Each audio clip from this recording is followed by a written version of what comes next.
Lloyd est un jeune garçon dont tout le village a été détruit en tant que dommage collatéral lors du combat contre le roi démon.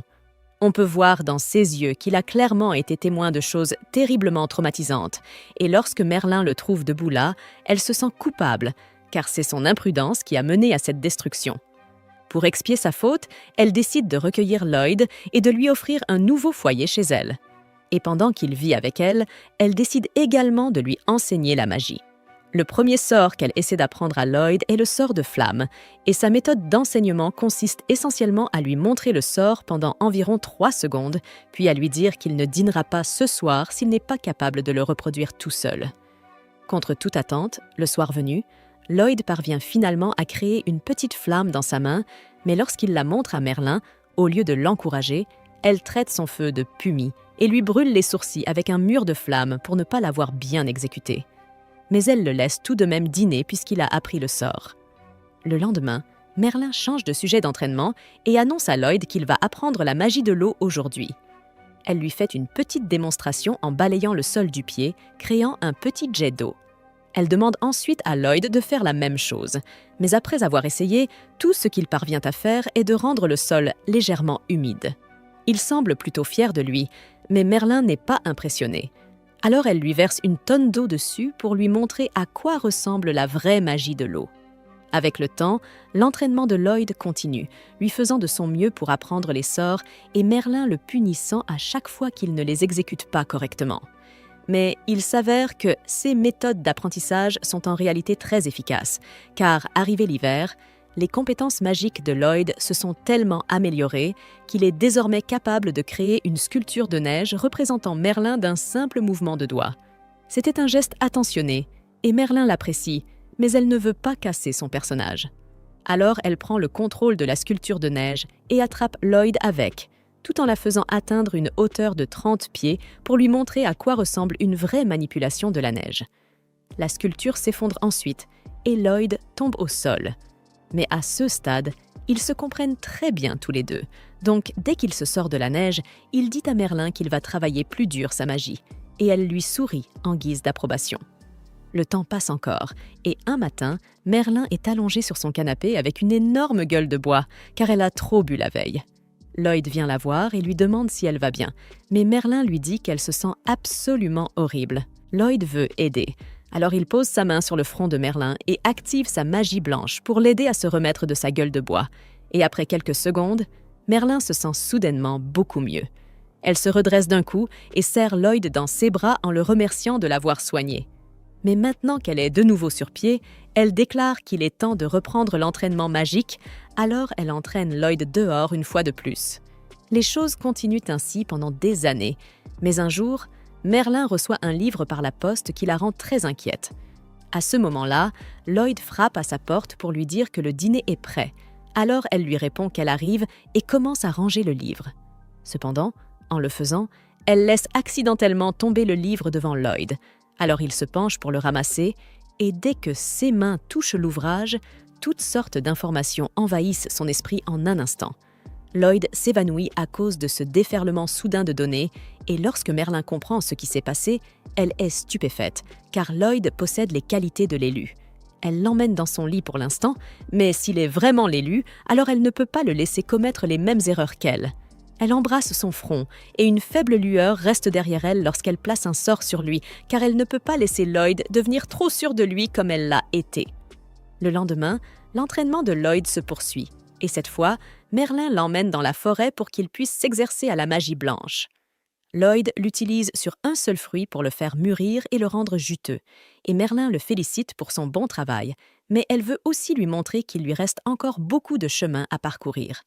Alors elle pose sa main sur l'arbre et utilise la magie blanche pour le rendre entièrement luxuriant et verdoyant. Plus tard dans la nuit, Merlin aide Lloyd à étudier et lui explique qu'il existe certains orques capables d'utiliser une magie rare pour contrôler des monstres. En lisant, Lloyd remarque quelque chose appelé la magie ancienne. Mais dès qu'il en parle, l'humeur de Merlin change et elle lui dit qu'il n'a pas besoin d'apprendre la magie ancienne. Parmi les autres leçons de Merlin, on trouve l'apprentissage de l'invocation de son bâton magique le plus rapidement possible. Mais comme Lloyd ne l'a pas fait assez vite, elle le renverse avec son propre bâton. Elle dit ensuite à Lloyd qu'il ne doit jamais négliger son entraînement, peu importe la puissance qu'il atteint, et Lloyd promet de toujours rester assidu. La leçon suivante concerne les pierres magiques. Alors Merlin explique qu'il s'agit d'une forme cristallisée de magie et que son pouvoir peut transformer les objets environnants en pierres magiques également. Quelques années passent et, un jour, pendant l'une des leçons de Merlin, elle emmène Lloyd au beau milieu de nulle part, lui donne un couteau et lui dit qu'il doit survivre dans cette forêt et rentrer chez lui tout seul. Elle disparaît ensuite en vitesse avant que Lloyd ne puisse faire la moindre objection. Donc, il est vraiment coincé ici maintenant. Et dès que Merlin est parti, un loup blanc entre dans son champ de vision et attaque immédiatement Lloyd. Lloyd court pour sauver sa vie et finit par grimper à un arbre pour se cacher du loup. Il ne pense pas que la magie d'un mage blanc comme lui suffira à vaincre un monstre de ce genre. Donc, sa seule option est de rentrer chez lui en évitant à tout prix les monstres. Cela dit, lorsqu'il utilise la magie pour analyser la zone afin de déterminer quelle direction prendre, il découvre qu'il est vraiment très loin de chez lui. Il n'a d'autre choix que de commencer à progresser lentement à travers la forêt, et lorsque la nuit tombe, il passe son temps à étudier ses sorts pour les améliorer autant que possible. Plusieurs jours passent ainsi, et à un moment donné, Lloyd marche accidentellement sur une brindille qui alerte une araignée géante de sa présence. Lloyd commence à paniquer et s'enfuit immédiatement dans la direction opposée, tout en utilisant un sort de célérité pour augmenter sa vitesse et distancer l'araignée. Il finit par réussir à rentrer chez lui sain et sauf, mais il s'effondre d'épuisement juste devant la porte, et lorsque Merlin le voit, elle est vraiment fière de lui pour être revenu par ses propres moyens. Encore quelques années passent, et un jour, alors que Lloyd est occupé à faire le ménage, il remarque un livre sur le bureau de Merlin qui parle d'une ville. Curieux, il lui demande s'il peut l'emprunter et elle lui dit qu'il peut le garder. À ce stade, Lloyd a pratiquement terminé son entraînement, donc il n'a plus à supporter les leçons constantes de Merlin. Mais maintenant, un jour sur deux, elle l'embarque pour l'aider à développer de nouveaux sorts, car le talent de Lloyd pour la création de magie est remarquable. Il est content qu'elle le traite désormais comme un égal, mais il n'a pas dormi de toute la semaine, car Merlin le fait veiller chaque nuit pour ses recherches magiques. Il commence à en avoir assez de cette pression constante, et il est toujours très curieux de savoir ce qu'est la vie en ville, alors il finit par prendre une décision radicale. Le lendemain matin, Merlin monte dans la chambre de Lloyd pour lui demander son aide sur de nouvelles recherches magiques, mais à sa grande surprise, il n'est nulle part. Et à en juger par le livre laissé sur son bureau, elle a une bonne idée de l'endroit où il est allé. Pendant ce temps, Lloyd vient tout juste d'arriver en ville, et alors qu'il marche dans les rues, il est stupéfait de voir à quel point tout le monde est occupé. Comme c'est la toute première fois qu'il se rend en ville, il dépense tout son argent en achetant simplement un morceau de pain, et il se rend compte qu'il va devoir rapidement trouver un travail. Par chance, une affiche de recrutement d'aventuriers lui arrive droit au visage, alors Lloyd décide de s'inscrire pour le poste. Pendant ce temps, un homme mystérieux suit Lloyd, semblant plutôt intrigué par son choix. Lorsque Lloyd s'inscrit pour rejoindre le groupe d'aventuriers, il se rend avec sa nouvelle équipe au sommet du château pour affronter un gigantesque cyclope. Le chef du groupe, Alan, demande à la soigneuse, Sheena, de le soigner. Mais juste au moment où Sheena s'apprête à lancer son sort, Lloyd utilise sa magie de renforcement des statistiques perfectionnée, ce qui fait que tout le monde se sent en meilleure forme que jamais. Cependant, personne ne réalise que c'est Lloyd qui en est à l'origine, puisqu'il ne dit rien. Après le renforcement, l'archère tire une flèche dans l'œil du cyclope, puis Mike bloque un de ses coups de poing. Et elle est franchement surprise de voir à quel point c'était facile. Alan, quant à lui, ne remet pas en question cette soudaine augmentation de puissance et parvient à terrasser le cyclope en un seul coup, totalement convaincu qu'il y est parvenu par ses propres moyens. Mais la chevalière semble avoir remarqué que Lloyd a quelque chose à voir avec cette montée soudaine de puissance. Quoi qu'il en soit, maintenant que le cyclope a été éliminé, le groupe retourne en ville et Alan est acclamé comme un héros, car il paraît que le cyclope était si difficile à battre que personne d'autre en ville n'avait réussi à le vaincre. Comme on pouvait s'y attendre, la récompense pour avoir vaincu le cyclope est immense, Mais Alan ne donne à Lloyd que 5 pièces, en expliquant que la faible paie est due à son statut de simple aventurier de randée. Lloyd accepte l'argent sans se plaindre, mais lorsque Alan propose un toast pour célébrer la victoire du groupe, Lloyd s'excuse car il ne souhaite pas participer. La magicienne du groupe est vexée que Lloyd ne veuille pas boire avec eux, mais Alan lui dit que ce n'est pas grave, puisqu'ils peuvent toujours recruter un autre mage blanc, et que de toute façon, Lloyd n'a pas vraiment contribué à leur performance. Pendant ce temps, de retour chez Merlin, l'homme qui observait Lloyd plus tôt se présente, et Merlin lui demande s'il a des nouvelles de Lloyd. Will lui annonce que Lloyd est bien arrivé en ville et qu'il vient tout juste de rejoindre le groupe du héros, et Merlin est soulagé d'apprendre que Lloyd est en sécurité. Elle s'était dit qu'il était temps pour lui de partir à l'aventure et de découvrir le monde, tant qu'il ne devient pas arrogant comme elle l'a été lorsqu'elle était plus jeune. Elle pense qu'il ira bien. On lui demande si elle a encore des regrets concernant ce qui s'est passé ce jour-là, et les lèvres de Merlin se plissent dans un rictus de haine envers elle-même alors qu'elle se remémore son erreur. À l'époque, le Seigneur Démon était prêt à s'autodétruire pour s'emparer du livre magique, ce que Merlin n'avait pas su anticiper. En conséquence, un village entier a été anéanti, tuant instantanément tous ceux qui se trouvaient à proximité, y compris Merlin. Heureusement, son compagnon de groupe, Sibyl, a pu utiliser une puissante magie ancienne pour ramener à la vie toutes les personnes tuées par l'explosion du Seigneur Démon, mais cela lui a coûté la vie, et Merlin se reproche cette tragédie depuis ce jour. De retour aux aventures de Lloyd, il fait toujours partie du groupe du héros, et chaque fois qu'Alan ou les autres peinent au combat, il lance des sorts de renforcement pour faciliter leurs affrontements. Grâce à lui, ils ont un taux de victoire presque parfait, et tout le monde est toujours au sommet de sa forme, mais aucun d'eux ne se rend compte à quel point Lloyd porte toute l'équipe sur ses épaules. Plus tard dans la nuit, Rina lit des livres sur la défense quand Alan entre en titubant dans sa chambre pour voir ce qu'elle fait. Elle lui explique qu'elle est simplement curieuse, car les impacts des attaques de monstres sur son bouclier sont devenus beaucoup moins puissants ces derniers temps, et elle ne comprend pas pourquoi. Alan avoue qu'il se sent lui aussi beaucoup plus fort dernièrement, mais il suppose que c'est simplement dû à son talent naturel. Cependant, Rina lui rappelle qu'il ne s'est pas beaucoup entraîné récemment, donc il n'y a aucune raison logique pour qu'il soit soudainement devenu plus fort.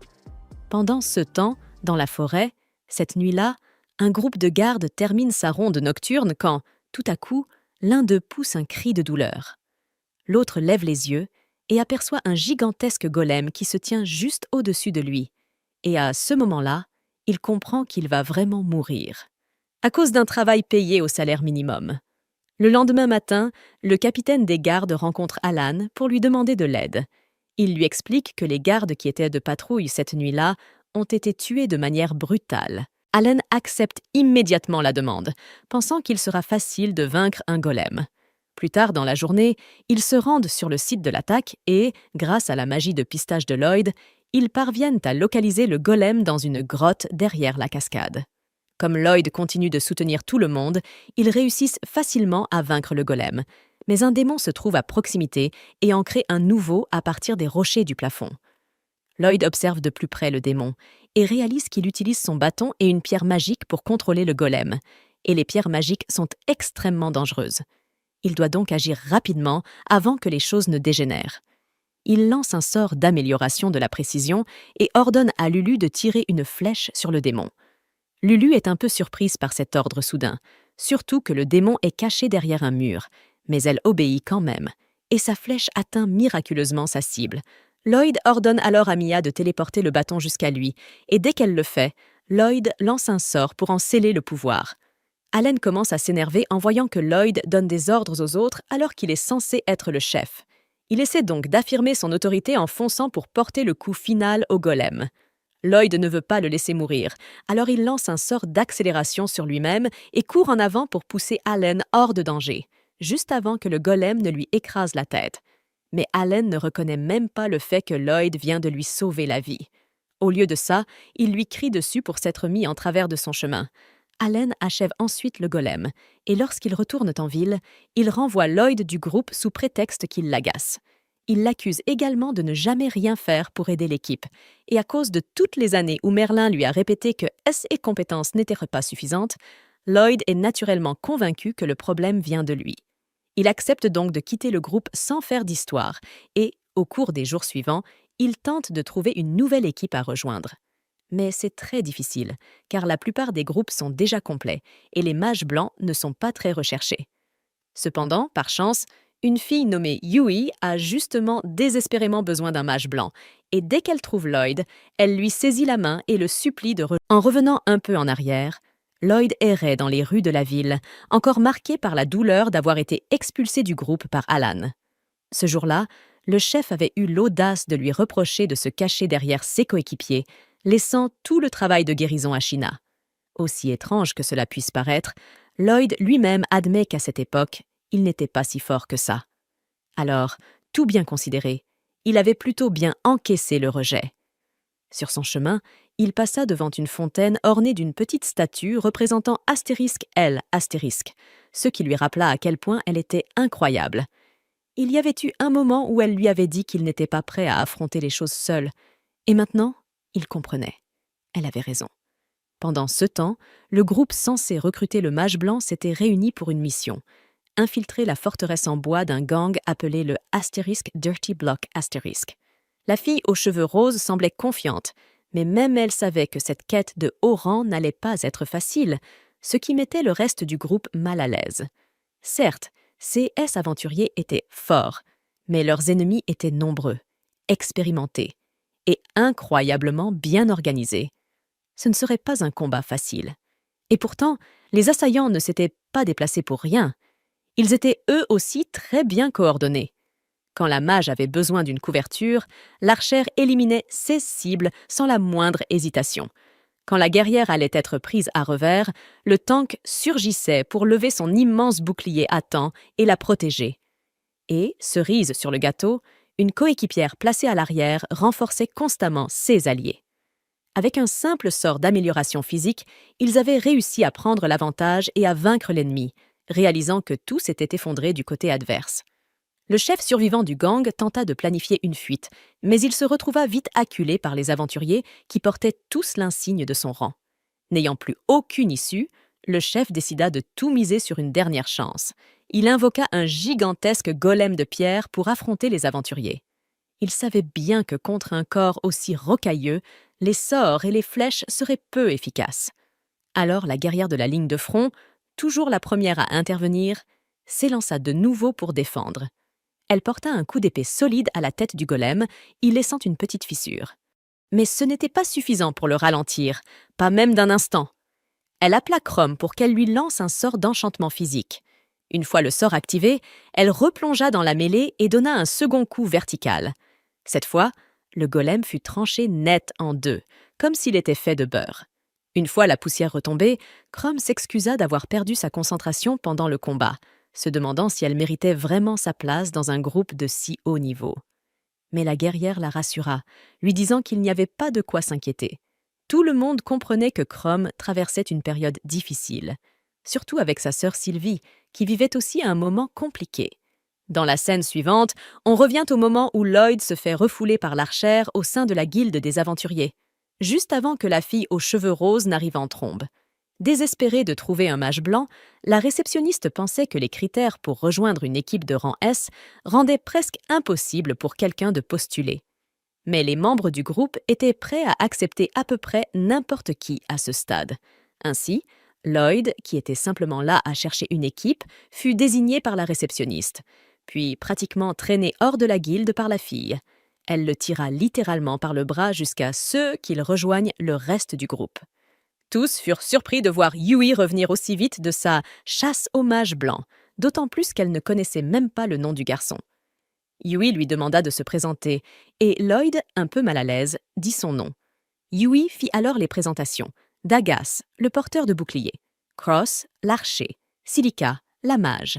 Et enfin elle-même, Yui, la chef et épéiste du groupe. La chef souhaita la bienvenue aux nouveaux membres. Mais Lloyd précisa rapidement qu'il n'avait jamais accepté de rejoindre le groupe. Silica intervint, disant qu'elle savait bien que ça allait arriver. Dagas fit remarquer que la chef n'avait même pas expliqué la situation, et Cross suggéra qu'il devrait simplement refuser la mission, puisqu'il ne pouvait pas la mener sans Chrome. Malgré tout, Yui et les autres se rappelaient que les clients avaient vraiment besoin d'aide. Et comme il s'agissait d'une mission de rang A, seuls des groupes de leur niveau pouvaient l'accepter. Comme les équipes de ce rang étaient rares, la tâche leur revenait naturellement. Lloyd était sous le choc d'apprendre que ces gens étaient si puissants, surtout après qu'Alan les traitait d'inutiles et de faibles. Le mage blanc n'arrivait tout simplement pas à s'imaginer utile dans une équipe aussi puissante. Mais avec sa confiance habituelle, Yui l'encouragea avec enthousiasme, lui assurant qu'il en était parfaitement capable. Le groupe demanda alors à Lloyd de leur montrer sa magie de soutien. Sous la pression de leurs attentes élevées, il se mit à transpirer tellement qu'on aurait dit que son visage fondait. Son estime de soi était pratiquement anéantie. Dagas suggéra qu'il lui demande un sort précis, histoire de ne pas le déstabiliser davantage. Yui lui demanda donc de lancer un sort d'amélioration sur toute l'équipe. Cross et Silica remarquèrent tous deux qu'aucun mage blanc ordinaire ne pouvait réussir ça, et pensèrent qu'il valait peut-être mieux abandonner. Pour en avoir le cœur net, Lloyd demanda si ce test était le seul pour rejoindre le groupe. Yui confirma. Tant qu'il pouvait améliorer tout le monde en même temps, pas un par un, c'était suffisant. Une fois de plus, la pression monta. Lloyd n'était clairement pas à leur niveau, et mis à part Yui, personne ne croyait vraiment qu'il allait réussir.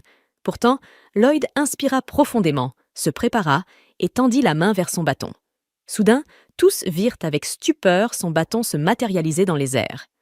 Lloyd l'utilisa pour invoquer plusieurs cercles magiques de différentes couleurs qui tournoyaient en parfaite harmonie avant de se rassembler sous les aventuriers de rang S, créant une scène éblouissante de lumières et de couleurs. La bouche grande ouverte, Yui lui demanda où il avait eu un tel bâton. Lloyd expliqua qu'il s'agissait simplement d'un sort de stockage. Mais ce qui l'intéressait vraiment, c'était de savoir ce que ses coéquipiers pensaient de son sort d'amélioration. Yui, confuse, ne comprenait même pas ce qu'il voulait dire, car elle ne s'était pas rendue compte que le sort avait fonctionné. Les autres tentèrent de percevoir un quelconque changement en eux, mais seul Cross se sentit un peu plus léger. Pour vérifier, Yui s'approcha d'un énorme tronc d'arbre et le trancha net d'un seul coup d'épée, laissant tout le monde complètement bouche bée. C'est alors que Lloyd révéla avoir lancé 5 sorts différents. Amélioration physique, augmentation de la défense, renforcement de la puissance magique, réduction de la consommation de mana et résistance aux altérations d'état. Pour lui, lancer un seul sort paraissait trop basique. Il s'était donc dit que tout le monde attendait peut-être quelque chose d'un peu plus impressionnant. Mais en voyant les visages choqués de chacun, le mage blanc crut qu'il avait tout gâché et s'excusa d'avoir fait quelque chose d'aussi basique, puis tourna les talons, convaincu qu'il n'avait pas sa place dans cette équipe. Mais Yui et les autres le rappelèrent aussitôt. Après avoir réalisé qu'il avait tout mal interprété, Lloyd révéla peu après au groupe qu'il avait autrefois fait partie du groupe légendaire composé des 4 seuls héros du monde. Mais il s'était fait expulser parce qu'il n'était pas assez compétent. Silica avoua n'avoir jamais vu quelqu'un lancer autant de sorts de renforcement d'un seul coup, comme venait de le faire Lloyd. Mais le garçon insista. Il y avait plein de mages blancs de son niveau. Il suffisait de frapper un arbre au hasard et 5 comme lui en tomberaient. Cross ne put s'empêcher de lui demander d'où venait cette estime de soi sortie tout droit d'un vide-grenier. Lloyd leur suggéra alors de tenter de faire revenir la mage blanche qui faisait autrefois partie de leur groupe. À ce sujet, ils expliquèrent que Chrome avait une petite sœur malade et qu'elle s'occupait d'elle chaque jour tout en continuant à partir en mission. Cette fatigue constante avait fini par user sa santé, au point que cela commençait à nuire à son travail. Lors d'une mission récente, la pauvre fille s'était tout simplement effondrée. Elle décida donc de quitter le groupe d'elle-même, convaincue qu'elle ne faisait que leur causer des problèmes. Normalement, cela n'aurait pas posé problème pour la plupart des quêtes. Mais affronter un défi de rang A sans mage blanc? Pas vraiment une idée brillante. C'est pourquoi il cherchait désespérément quelqu'un qui pouvait remplir ce rôle. En voyant à quel point les autres respectaient encore Chrome, même après son départ, Lloyd ressentit une pointe de jalousie et demanda des détails sur la maladie de sa sœur. Ils avouèrent qu'ils n'en savaient pas beaucoup, mais il semblerait qu'il s'agisse d'une maladie qui transforme progressivement tout le corps en Magistone. À cet instant, Lloyd se souvint d'une leçon que lui avait donnée son ancienne maîtresse. Elle lui avait expliqué que la Magistone est une cristallisation de mana et que son pouvoir a tendance à transformer tous ceux qui l'entourent en Magistone également. Ce jour-là, Lloyd lui avait demandé s'il existait un moyen de guérir ce mal.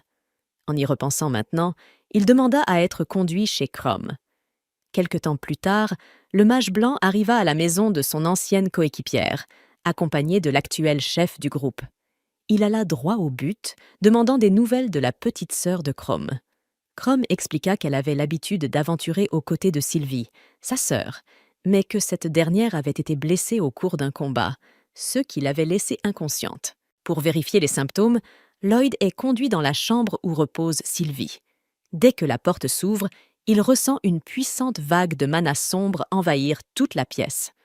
Crom soulève la couverture, révélant le corps de sa sœur, lentement envahi par la Magistone. Lloyd déclare que si sa théorie est correcte, il peut la guérir.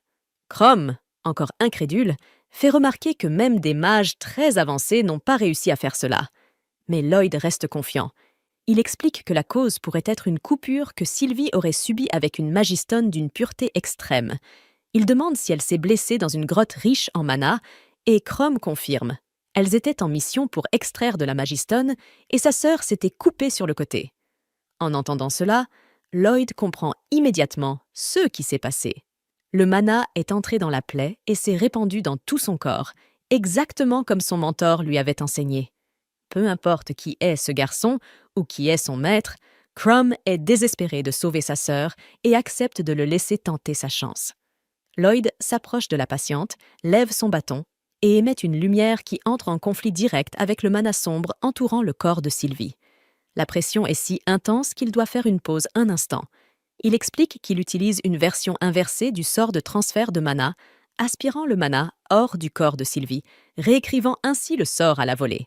Il ajoute que la transformation en Magistone progresse parce que le mana est devenu incontrôlable et qu'il doit réduire ce niveau de mana au plus proche de 0. S'il n'arrive pas à retirer ce mana, tout traitement sera inutile.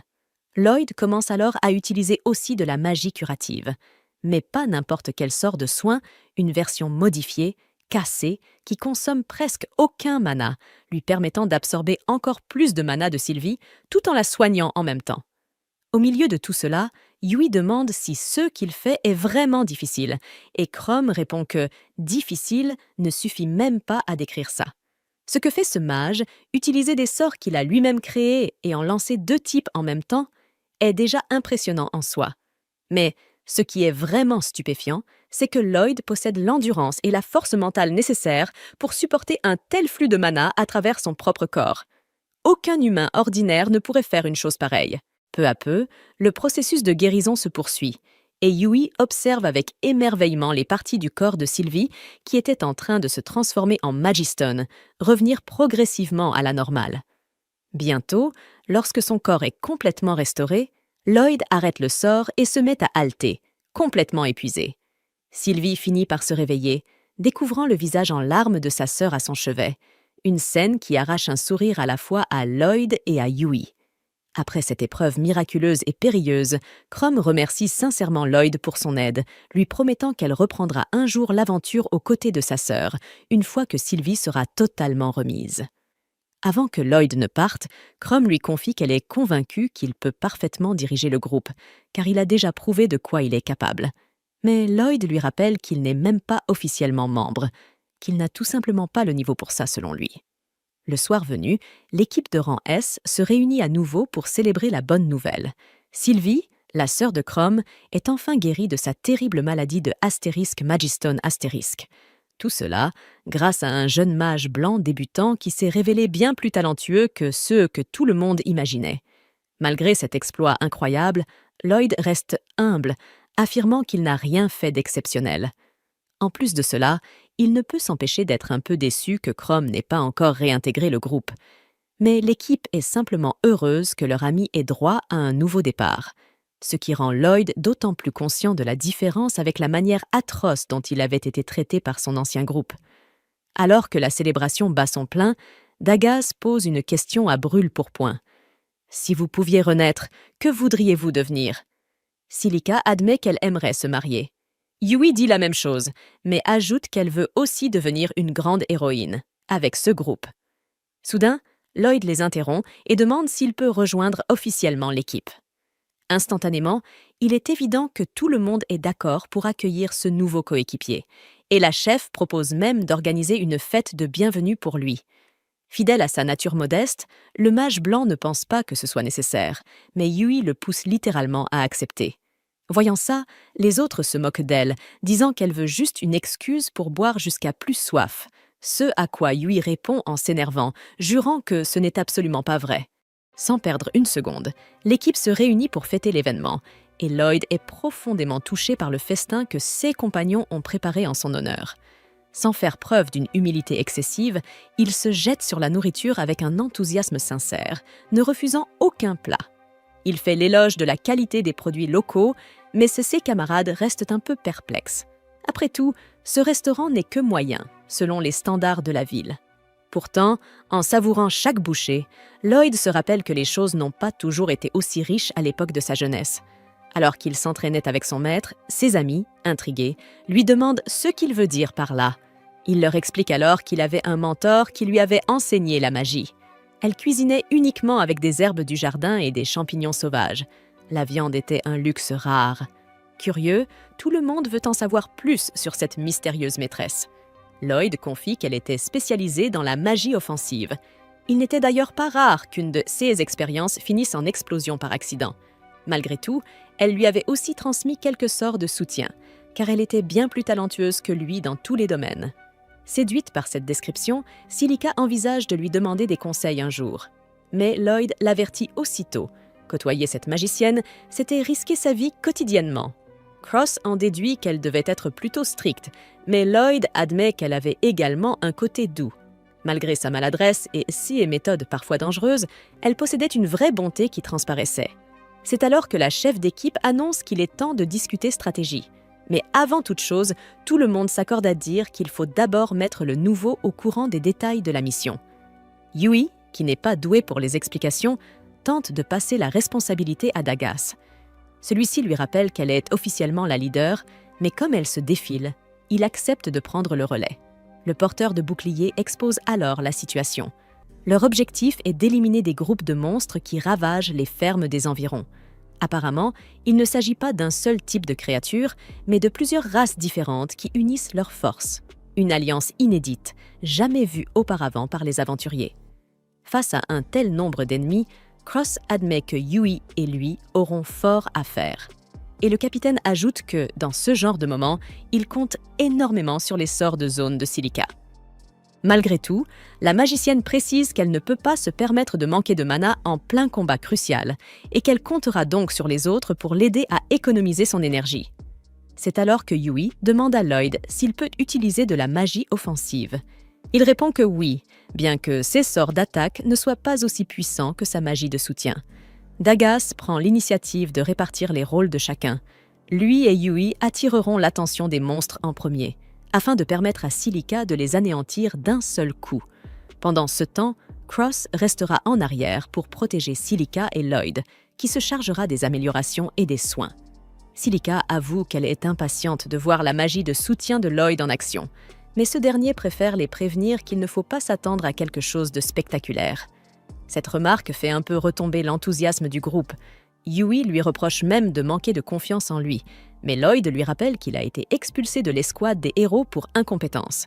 Cross, de son côté, affirme qu'il préfère largement quelqu'un comme Lloyd à un type arrogant, et toute l'équipe approuve. En quittant la taverne, ils conviennent de se retrouver le lendemain matin à l'auberge. Les 4 vétérans partent ensemble, tandis que Lloyd prend une autre direction. Dagas lui demande où il va, puisque l'hôtel est dans le sens opposé, et Lloyd finit par avouer, un peu gêné, qu'il n'a pas de quoi payer une chambre. Sans hésiter, le tank lui lance une bourse de pièces en avance sur les prochaines missions qu'ils feront ensemble. Reconnaissant devant cette nouvelle marque de confiance, Lloyd promet de mériter chaque pièce, et le porteur de bouclier lui répond que c'est exactement ce qu'il attend de lui. Ce soir-là, de retour dans sa chambre, Lloyd pense à la gentillesse de ses nouveaux compagnons et se fait la promesse de travailler dur pour être à la hauteur de leur confiance. Le lendemain matin, toute l'équipe est réunie et attend que Yui sorte de chez elle. Elle apparaît enfin, un sac à dos sur les épaules, et s'étonne que personne d'autre n'en porte. Cross lui explique que Lloyd a utilisé sa magie de stockage pour transporter l'équipement de tout le monde, un sort qui lui permet de tout emporter de manière magique. Ravi, Yui lui tend aussitôt ses affaires, et le mage les range avec son bâton, ce qui laisse la chef d'équipe bouche bée. Grâce à ça, plus besoin de se fatiguer à porter de lourdes charges sur la route. Lloyd propose même d'enseigner cette technique au reste du groupe, ce qui les surprend, car ils ignoraient que c'était possible. Selon lui, tout le monde naît avec au moins un peu de mana, et avec de l'entraînement, n'importe qui peut apprendre à en faire autant. Se sentant bien plus légers, les membres de l'équipe prennent la route des fermes Le Cœur Léger. Une fois arrivés dans une certaine zone, Dagas leur indique que juste au-delà de ces montagnes s'étend la Mégocratie, le territoire des démons. Pour l'instant, ces derniers restent discrets, mais nul ne sait quand ils tenteront à nouveau de conquérir le continent, car c'est toujours leur objectif final. Un peu plus loin, le groupe arrive devant un pont terrifiant, où une chute signifierait une mort certaine. Pour détendre l'atmosphère, Yui change de sujet avec une question imprévue. Quand tu dois improviser pour te sortir d'une situation difficile, tu fais quoi avec de l'eau? Les autres commencent aussitôt à proposer des réponses absurdes. Je la fais bouillir. Je la renverse. Je la gèle. Je la lance. Je la bois. Je me la verse sur la tête. Voyant que Lloyd est complètement perdu, la capitaine l'encourage à participer en lui demandant d'inventer une réponse, lui aussi. Lloyd soupire, disant que ce n'est pas le genre d'entraînement que son maître lui a donné. Alors Cross lui explique que le but est justement de dire n'importe quoi, juste pour rire et relâcher la pression. Yui ajoute que c'est leur manière à eux de rester détendus pendant les longs trajets. Pour être honnête, Lloyd ne comprend pas trop l'intérêt de tout ça. Mais Yui lui répond que, même si la mission est difficile, rester tendu en permanence finit par épuiser tout le monde. Puis, elle lance une autre question. Quand tu partages le butin d'une chasse, tu le divises équitablement. Mais comment appelle-t-on quelqu'un qui crée une toute nouvelle voie? Les trois plus expérimentés répondent aussitôt « coupeur de sentier »,« éclaireur »,« partageur de route ». Il ne reste que Lloyd, qui hésite longuement, cherche quoi dire, puis finit par lâcher. « J'ai marché sur un chemin difficile. 6 compagnons ne sont pas très impressionnés, mais au moins il a joué le jeu. Et c'est déjà ça. » Pendant ce temps, au cœur d'une forêt obscure, une silhouette encapuchonnée s'agenouille en prière devant une pierre noire, irradiant une énergie chaotique. Retour avec le groupe. Comme ils n'ont pas de lourdes charges à porter, ils arrivent plus tôt que prévu sur le lieu du campement. Il ne faut pas longtemps pour monter les tentes et préparer le feu pour le repas. Yui demande si elle peut aller se baigner maintenant, mais Dagas lui rappelle qu'il reste encore à chercher du bois et de quoi manger. En entendant cela, Lloyd se porte volontaire pour aller chercher du bois, ce qui permet à Yui de tirer Silica vers l'eau sans attendre.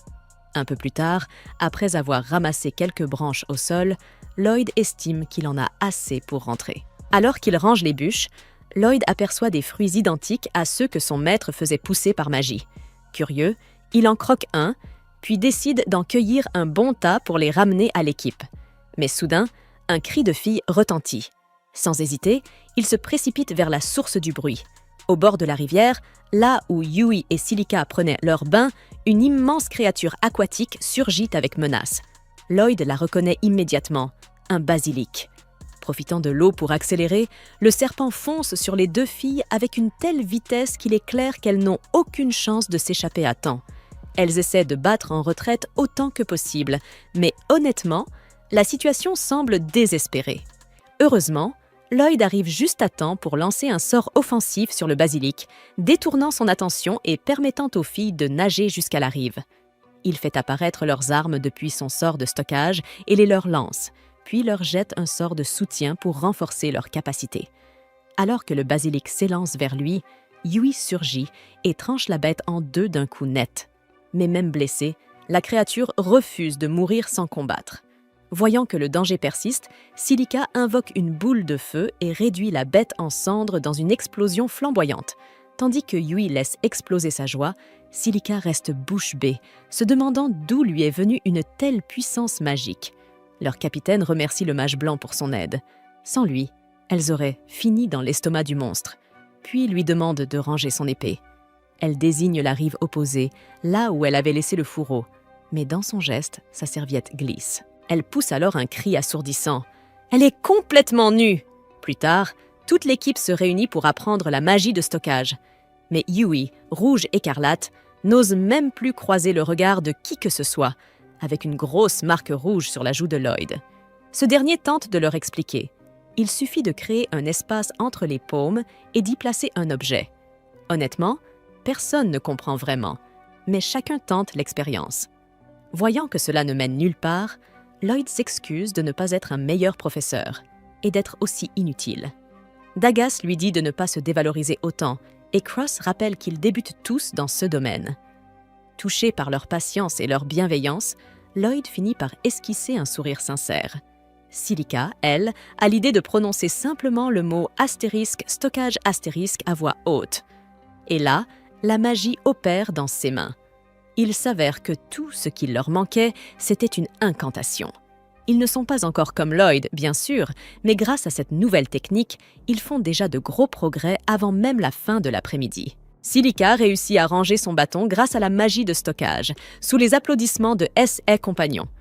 Cross tente de faire de même avec son équipement, mais ne parvient à faire disparaître que la moitié de ses affaires. À la tombée de la nuit, le mage blanc du groupe est assis près du feu, tandis que Yui surveille les alentours, remarquant qu'aucun monstre n'est en vue. Sentant son humeur plus sérieuse, Lloyd lui demande si quelque chose ne va pas. Elle s'assied alors près de lui et le remercie d'avoir rejoint leur groupe. Il lui répond qu'il n'y a pas de quoi. Après tout, il était en difficulté et cherchait justement du travail. Malgré cela, la capitaine avoue qu'elle a un peu l'impression de l'avoir forcé à intégrer l'équipe, après s'être autant inquiétée pour leurs clients dans cette mission. Lloyd lui demande pourquoi elle tient tant à cette mission, et elle lui confie que cela lui rappelle son propre village natal. Quand elle était enfant, des monstres ont attaqué son village, et elle fut la seule survivante. Alors, quand elle a entendu parler des attaques contre les fermes, elle ne pouvait tout simplement pas détourner le regard. De plus, si ces petits hameaux perdaient leur réserve de nourriture, cela serait une catastrophe pour eux. Au beau milieu de son récit, Lloyd lui demande de se taire un instant et de réveiller les autres pendant qu'il saisit son bâton. Une fois le groupe debout, tous se cachent entre les arbres et observent un groupe d'araignées géantes, des Powlerk *, traversant une zone de la forêt exactement comme indiqué dans leur mission. Les araignées changent de trajectoire et commencent à se diriger vers eux. Les aventuriers tentent de battre discrètement en retraite, mais Yui marche sur une branche sèche, provoquant un craquement net. Alertés, les créatures bondissent aussitôt à leur poursuite. Évidemment, les humains prennent la fuite à leur tour, mais l'une des Powlerk effectue un gigantesque saut et atterrit juste devant eux, bloquant leur passage pendant que les deux autres les encerclent. Aussitôt, chacun invoque ses armes stockées et tente de repousser les attaques de toile lancées par les monstres. Silica, hélas, voit son bâton se coller à un arbre à cause d'un filet visqueux, et en un rien de temps, tout le champ de bataille se retrouve recouvert de soie, rendant chaque mouvement plus difficile à chaque seconde. Pris de panique, Dagas demande ce qu'ils doivent faire, et Lloyd déclare qu'il va empêcher les monstres de bouger. Brandissant son bâton, le mage blanc fait apparaître plusieurs cercles magiques et crie à Yui de passer à l'attaque. Alors que Dagas part un nouveau jet de toile, la bretteuse bondit au-dessus de lui et tranche une épaisse muraille de soie qui immobilisait un adolescent au sol. Avec le passage dégagé, Cross saute dans l'arbre où le bâton de Silica est resté coincé et parvient à le récupérer. Yui lève son fourreau devant elle pour se protéger d'une salve de toile lancée par un Powlerk, encaissant l'impact de plein fouet. Profitant de cette ouverture, elle se jette en avant et tranche les pattes du monstre. Un deuxième ennemi s'avance aussitôt pour l'affronter, mais subit le même sort, projeté au sol, inerte. Alors que le second Powlerk tire une nouvelle salve, Yui utilise la force du jet comme propulsion, se projetant droit vers le troisième monstre. Grâce à cet élan, elle parvient à sectionner 2 de ses pattes d'un seul coup. Silica intervient aussitôt, déchaînant une rafale de boules de feu. En même temps, Cross tire des flèches à travers chacune d'elles, provoquant une série d'explosions flamboyantes à l'impact. Avec la victoire acquise, Lloyd s'excuse d'avoir donné des ordres sans prévenir, mais Dagas le rassure. Au contraire, son intervention a été d'une grande aide. Il a les compétences et les connaissances pour diriger. D'ailleurs, Yui affirme clairement qu'à partir de maintenant, il compte sur lui pour prendre les décisions, et les autres acquiescent en silence, le nommant presque comme leur nouveau chef. Le lendemain matin, le groupe démonte le campement. Chacun range désormais ses affaires par lui-même, utilisant la magie de stockage qu'ils ont apprise. Alors que les autres prennent la route, Lloyd reste un instant en arrière, songeur. Il se demande ce que faisaient des Polurk dans cette région et où ils se rendaient. Mais avant qu'il ne puisse y réfléchir davantage, Yui l'appelle au loin. Il sort de ses pensées et se dépêche de rejoindre ses compagnons. Quelques jours plus tard, alors que Lloyd montait la garde seul pendant la nuit, ses pensées revenaient aux monstres araignées. Il se disait qu'ils auraient peut-être dû les examiner plus attentivement. C'est alors que Yui et Silica apparurent, l'appelant par son nom et lui demandant s'il comptait encore faire la garde tout seul cette nuit-là. Lloyd acquiesça, mais les deux filles montrèrent des signes d'inquiétude. Cela faisait un moment qu'il enchaînait les veilles nocturnes sans repos. Elles insistèrent pour qu'il tourne avec les autres membres du groupe afin de préserver ses forces. Mais Lloyd leur répondit qu'il allait très bien et qu'il préférait que les autres gardent leur énergie, au séas où un combat éclaterait. Yui s'apprêtait à lui faire la leçon, mais Silica l'arrêta doucement. Elle lui demanda de respecter la décision de Lloyd, tout en le priant de ne pas hésiter à leur dire si cela devenait trop difficile à gérer pour lui.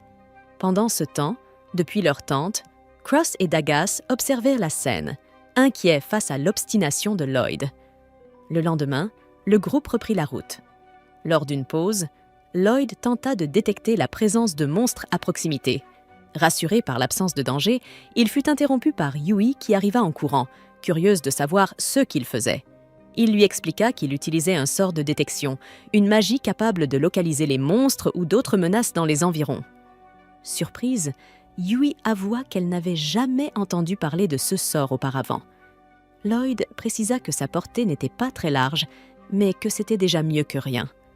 Yui s'inquiéta en comprenant qu'il assumait tout seul la responsabilité de la surveillance. Mais une fois de plus, Lloyd lui assura qu'il allait bien et qu'il n'avait pas besoin d'aide. En le voyant toujours seul à veiller sur eux, Yui finit par se dire que Lloyd ne leur faisait peut-être pas confiance, malgré leur amitié naissante. Silica tenta de la rassurer. Chacun avait son propre rythme pour s'ouvrir aux autres, et il y avait sûrement quelque chose dans le passé de Lloyd qui l'empêchait de se rapprocher facilement. Elle ajouta aussi qu'il devait y avoir une raison pour laquelle Lloyd ne voyait pas à quel point il était exceptionnel, et que c'est peut-être pour cela qu'il travaillait toujours trop dur, comme pour combler un vide. Intrigué, Yui exprima son envie d'en savoir plus sur son passé, mais Silica lui répondit avec douceur que Lloyd finirait bien par se confier, le moment venu. De son côté, Dagis rejoignit Lloyd pour lui demander un coup de main, pendant que Cross se proposa spontanément pour assurer la... Lloyd accompagna Dagas, qui était en train d'installer un système d'alarme élaboré autour du campement. Ce dispositif ingénieux permettrait d'alerter le groupe en CS d'approche de monstres. Impressionné, Lloyd observa en silence pendant que Dagas terminait les derniers ajustements. Une fois terminé, Dagas lui expliqua que désormais, l'alarme ferait le travail de surveillance et que Lloyd pouvait enfin se reposer un peu. Mais ce dernier refusa, affirmant qu'il n'en avait pas besoin et qu'il ferait un meilleur travail que n'importe quelle alarme. À ces mots, Dagas se retourna brusquement vers lui et le confronta. « Tu ne fais donc pas confiance au reste du groupe ?» Prise au dépourvu, Lloyd répondit qu'il leur faisait confiance. Mais Dagas secoua la tête. « Alors pourquoi tes actions disent le contraire ?» 6 paroles frappèrent Lloyd en plein cœur. Il se rappela ce que Merlin et son ancien supérieur lui avaient dit autrefois, qu'il était inexpérimenté, inutile. Il baissa les yeux et confessa. S'il ne travaillait pas dur, il risquait de devenir un poids pour les autres. Mais Dagas, avec assurance, lui répondit « Alors, sois un poids pour nous. » Lloyd le regarda, déconcerté. Il ne comprenait pas ce que cela signifiait. Dagas poursuivit calmement. « Si nous avons formé un groupe, c'est justement pour faire face ensemble à ceux qu'on ne peut pas gérer seul. On est là les uns pour les autres. Et forcément, chacun finit par causer des problèmes à un moment ou un autre. C'est normal. » Il lui demanda de commencer à se reposer un peu sur ses compagnons, au lieu de porter tout le poids sur ses épaules. C'était la première fois que Lloyd entendait ce genre de discours. Une notion complètement nouvelle pour lui. Touché, il accepta finalement de prendre un peu de repos. Et cette nuit-là, dans sa tente, un léger sourire naquit sur ses lèvres. Pour la première fois, il avait le sentiment d'avoir des gens sur qui il pouvait compter. Le lendemain matin, désireux de mettre en pratique cette nouvelle façon de penser, il s'approcha timidement de Yui et lui demanda si elle voulait bien l'aider à aller chercher de l'eau. Ravie, elle accepta avec enthousiasme. Pendant ce temps, ailleurs dans le royaume, un noble du nom de Michel recevait un rapport d'un mage noir à l'allure douteuse. Ce dernier lui confirma avoir placé les pierres magiques à tous les emplacements indiqués. Satisfait, Michel déclara que leur plan pouvait désormais réussir sans grande difficulté. Le mage ajouta que leur manigance précédente avait eu pour effet de disperser les groupes d'aventuriers de haut rang, ceux qui les empêchaient désormais d'intervenir. Cependant, un obstacle potentiel restait, le groupe du héros. Michel, visiblement peu inquiet, répondit que cela ne changerait rien. Le groupe du héros ne se déplace que sur ordre direct du roi. Et dans tous les CAA, selon lui, le héros seul ne serait pas capable d'arrêter ceux qui allaient arriver.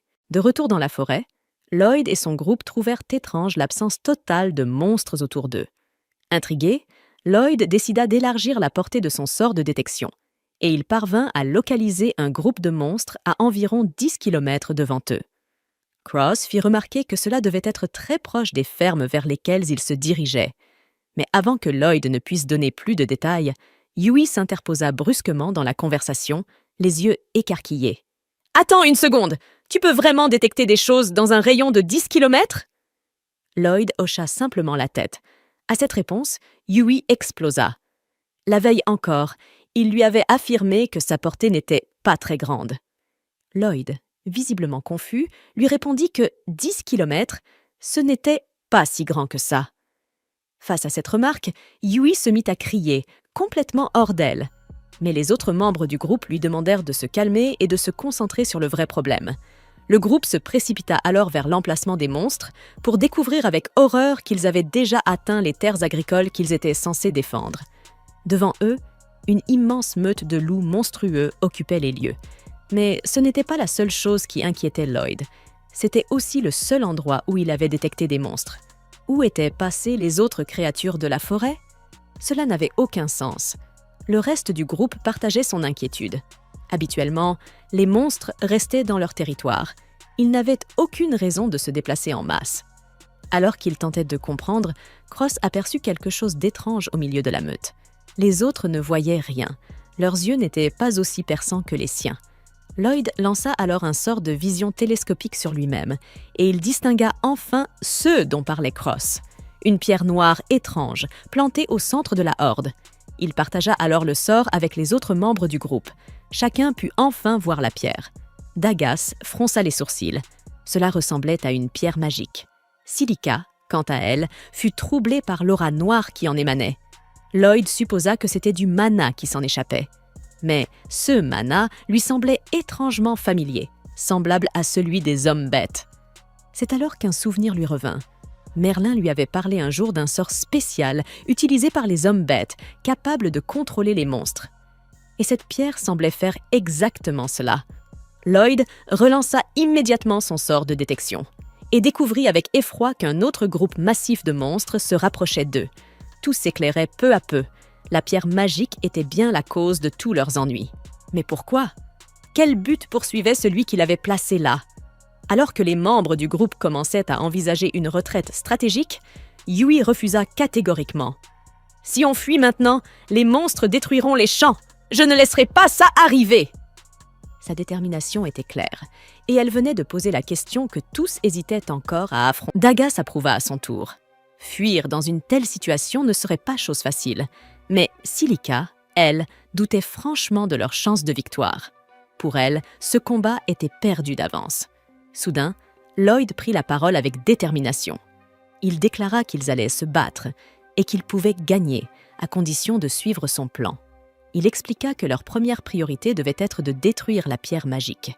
Il se tourna alors vers Cross et lui demanda s'il pouvait la viser. Cross hésita. Il n'était pas certain de pouvoir la briser d'aussi loin, mais Lloyd le rassura. Tant qu'il pouvait la toucher, ce serait suffisant. Cross banda alors son arc et prit son temps pour bien viser. Pendant ce temps, Lloyd lança 3 sorts d'enchantement sur lui. Grâce à ces 16 enchantements, la flèche vola avec puissance. et brisa la Magistone en un seul impact.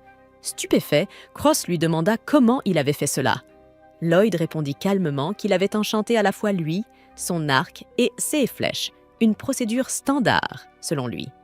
Les autres n'en croyaient pas leurs oreilles. Un mage blanc ordinaire ne pouvait normalement pas enchanter simultanément une personne, une arme et un projectile. Mais Lloyd ne semblait même pas se rendre compte de l'exploit qu'il venait d'accomplir. Peu après, ils remarquèrent que les loups commencèrent à se battre entre eux. Avec la destruction de la pierre magique, leur nature agressive et chaotique avait repris le dessus. Lloyd sourit en voyant cela. C'était exactement ce qu'il avait prévu. La première phase de son plan venait de réussir. Malheureusement, la horde de monstres qu'il avait détectée plus tôt ne s'était pas arrêtée pour autant. Bientôt, elle surgit des bois. Face à cette nouvelle menace, Silica s'avança seule devant le groupe. Les monstres fonçaient droit sur elle. Tous les autres retenaient leur souffle. Mais Lloyd attendit, patient. Et au dernier instant, il donna l'ordre. Aussitôt, Silica lança son sort. Une gigantesque tornade de flammes s'abattit sur la horde, réduisant en cendres tous les monstres qui s'étaient approchés d'elle. Le reste du groupe resta bouche bée. Personne n'avait jamais vu une telle puissance de feu de la part de Silica. Lloyd demanda à Silica de continuer à bombarder les monstres avec sa magie de vent et de feu, puis il se dirigea rapidement vers Cross. L'attaque de Silica avait enflammé une partie de la forêt, créant un immense nuage de fumée. Cela avait aveuglé les monstres volants, mais ceux-ci étaient désormais cachés à la vue de tous. Pour contrer cela, Lloyd utilisa un lien télépathique pour synchroniser ses sens avec ceux de Cross. Il lui transmit ensuite la position exacte des monstres volants grâce à son sort de détection. Dès que Cross visualisa leurs emplacements, il tira ses flèches avec une précision parfaite. Chaque projectile atteignit sa cible, abattant tous les ennemis dans les airs sans rater une seule fois. Lloyd courut alors retrouver Silica pour la dernière phase de leur plan, mais celle-ci lui annonça qu'elle n'avait plus la moindre goutte de mana. Cela ne posa aucun problème à Lloyd. Telle une batterie vivante, il transféra une grande quantité de son propre mana directement à elle. Le transfert fut si brutal qu'il s'écroula aussitôt, ayant donné beaucoup trop d'un coup.